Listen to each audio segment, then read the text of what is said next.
공부를 하다 보면 눈이 열린다는 거는 그 뭐냐면 자기 걸려있는 분별들이 보인다는 거예요. 처음에는 눈에 띄는 어떤 거친 면들이 보이지만 공부가 이렇게 그 어떻게 보면 눈이 안목이 열리면 미세한 자기 분별이 보여요.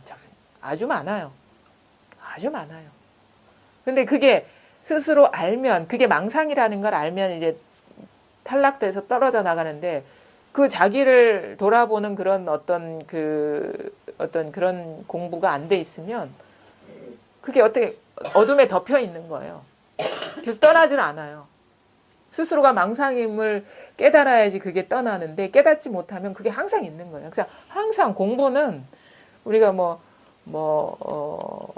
한 크고 한 두세 번의 어떤 뭐 체험을 얘기하지만 체험이 깨달음이거든요. 그러니까 우리가 견성이라고 얘기하는데 견성은 우리는 보통 성품을 본다라고 얘기를 하죠. 그렇게 받아들일 수 있죠. 이렇게 언어라는 게 볼견자에 성품 성자니까. 근데 제가 보기에는 견성이 아니라 각성이에요. 각성. 깨달음이에요. 깨달음. 깨달음이 두세 번 있는 게 아니에요. 매일 매 순간 깨달음이에요. 분별해서 깨어나는 게 깨달음인 거예요. 크고 작은 깨달음은 수도 없이 많아요. 그냥 크게 큰 어떤 전환이 두세 번 있다라고 얘기하지만 깨달음 자체는요. 매 순간 분별에서 벗어날 때마다 그게 깨달음. 우리 소소하게 그런 깨달음 경험하잖아요. 이 자리를 체험하고 나서 자기가 이게 분별하고 있었구나라는 거 확인하는 경우 많지 않나요? 그게 깨달음이죠. 깨어남이고. 깨어나야 돼. 깨어남이 깨달음이지. 근데 우린 깨달음 하면 무슨 완성된 깨달음 같은 걸 생각하는데 깨달음은요. 시도 때도 없이 일어나는 거예요. 어떨 때 자기도 모르게 사로잡혀 있는 분별 망상을 보고 거기서 놓여나는 그게 깨달음이죠. 그것이 가리고 있었거든요.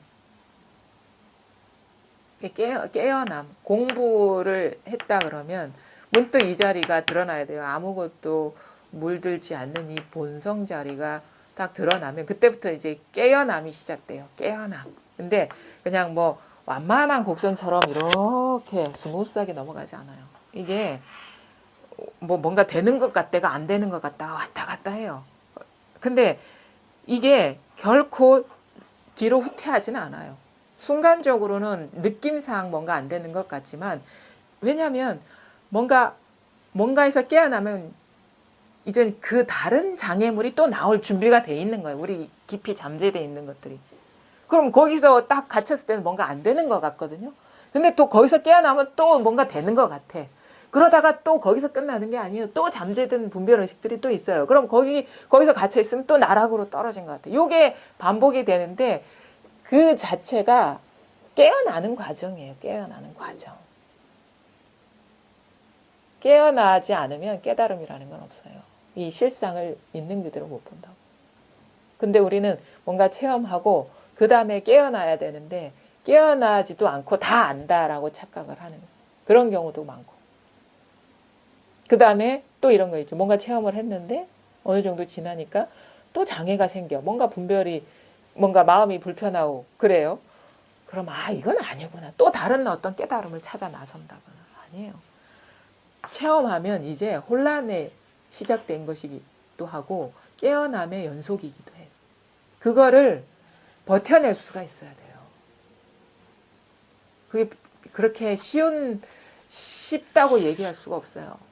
인간의 내면에 진짜 뭐 상당히 별게 온 우주가 다 들어있는데 얼마나 많은 일들이 있겠습니까?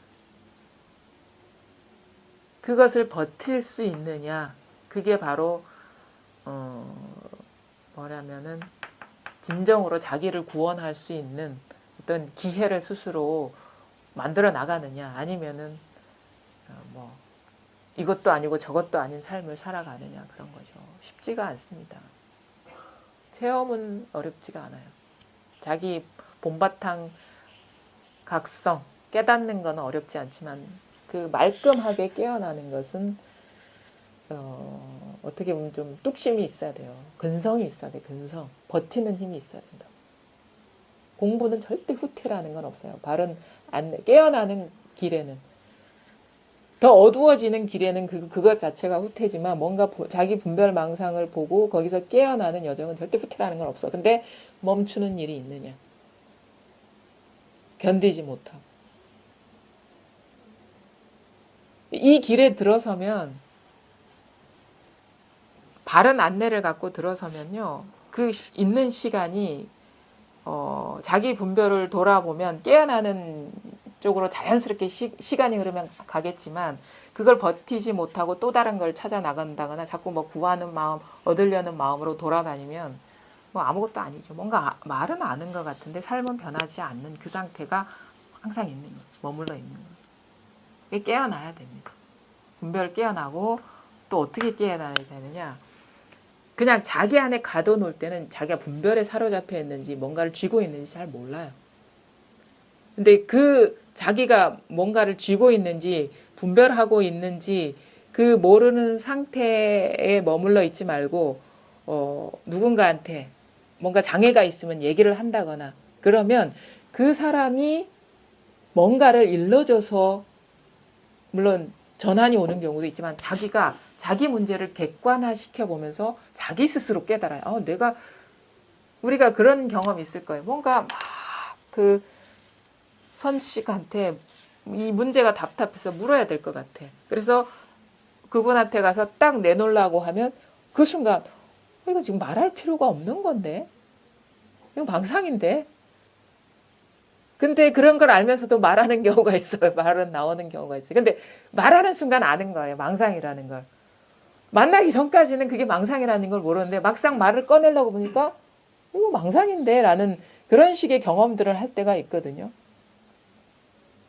그러니까 이게 뭔가 자기 문제를 객관화시켜 보는 거예요. 자기 눈으로 자기 문제를 볼 수 있는 기회를 만들어 보는 거예요.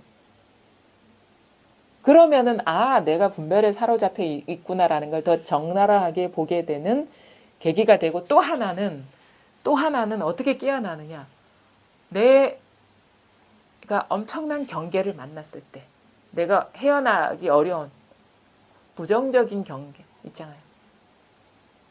역경계를 만났을 때 벽에 딱 부딪히면 그제서야